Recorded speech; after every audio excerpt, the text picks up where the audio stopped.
Welcome back to the Prepared School Psych Podcast. I'm your host, Jenny Ponzuric.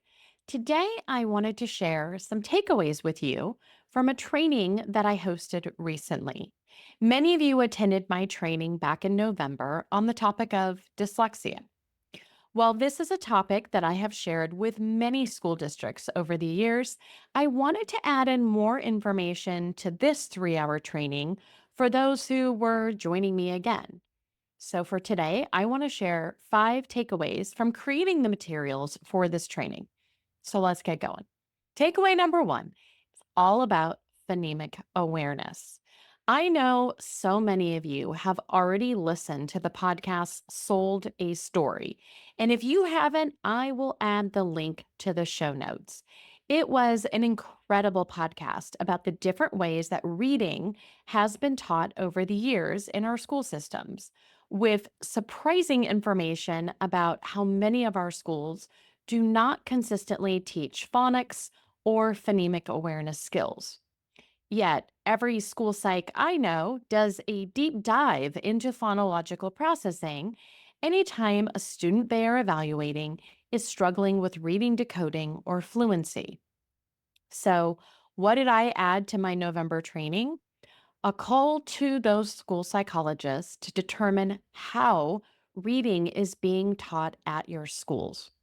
For many years, I evaluated a student's phonological processing skills, assuming that these skills were being taught at my elementary schools. But were they actually?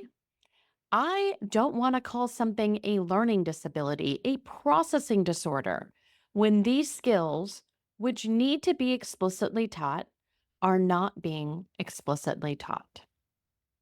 Takeaway number two. While I provided a training for school psychs for 3 hours on that November morning, that afternoon I did a training on the same topic, but my audience was different. At this training were special education teachers, speech language pathologists, and occupational therapists.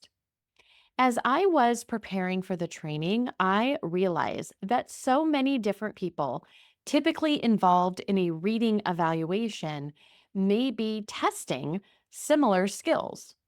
My first takeaway was about phonemic awareness. And as a school psych, I am often the person administering a C-top or a TAPS, maybe a FAR or a test of dyslexia.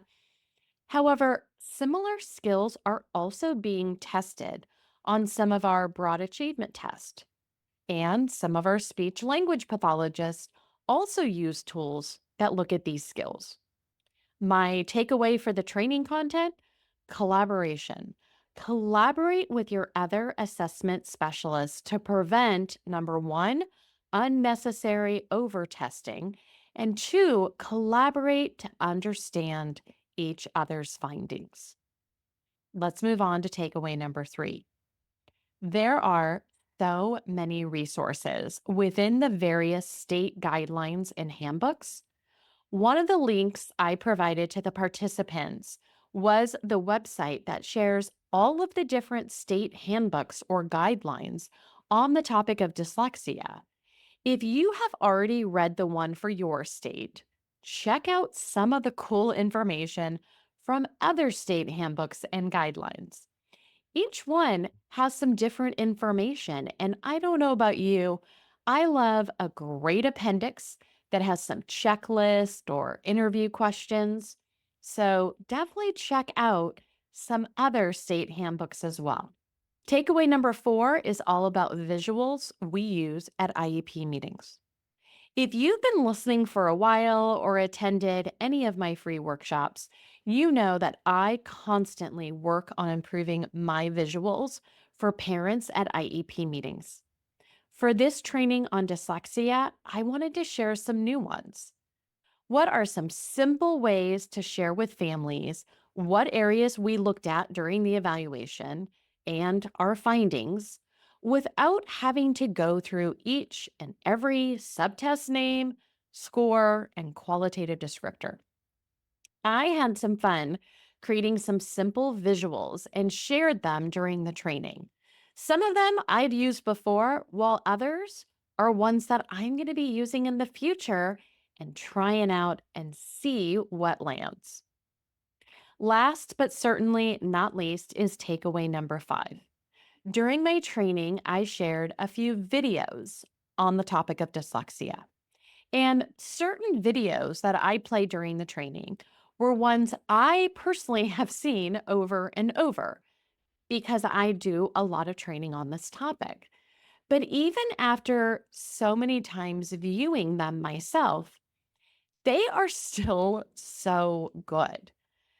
During the trainings, I asked participants who they thought would benefit from watching some of the videos, and responses ranged from parents to general education teachers to administrators to the students themselves. With some states mandating dyslexia screenings, other states who have other dyslexia related legislation coming soon, everyone wants to be ready. We want to be prepared. We want to be prepared by increasing or validating our own knowledge, as well as having resources for families, students, and our school staffs to help explain what is going on with the students at our schools who are struggling with reading and how to support them. Now, if you already signed up for that November training, awesome. If you did not get a chance to sign up for it yet, there are 2 different ways to access it, and both ways have links in the show notes. The first way to access it is to join the Prepared School Psych community. Along with all of the other resources that we have on topics ranging from counseling to behavior to neurodiversity, the replay is available for all members of the Prepared School Psych community. The second way is just to purchase direct access to the replay. I love options, and I wanted to give you some as well. Now, I hope these takeaways were helpful. And if you have a topic that you would like for me to talk about on the podcast, remember to head over to jennyponzuric.com/podcast and let me know your ideas. Until next time, I hope you have a wonderful day. That concludes another episode of the Prepared School Psych Podcast. And I hope today's discussion equipped you not just with knowledge, but also the confidence to take action. Remember, every conversation we have and every resource we share builds a bridge towards a more inclusive and empowering learning landscape for our students. If you enjoyed this episode, be sure to subscribe to the podcast for more insightful conversations and resources to support your journey. Share this podcast with colleagues. We would love it if you would also rate and review the podcast. Thank you for tuning in. Just a reminder, everyone, the information and advice provided in this podcast are for guidance purposes only, and all listeners are required to follow both federal and state law and their own school district guidelines and policies. Thank you.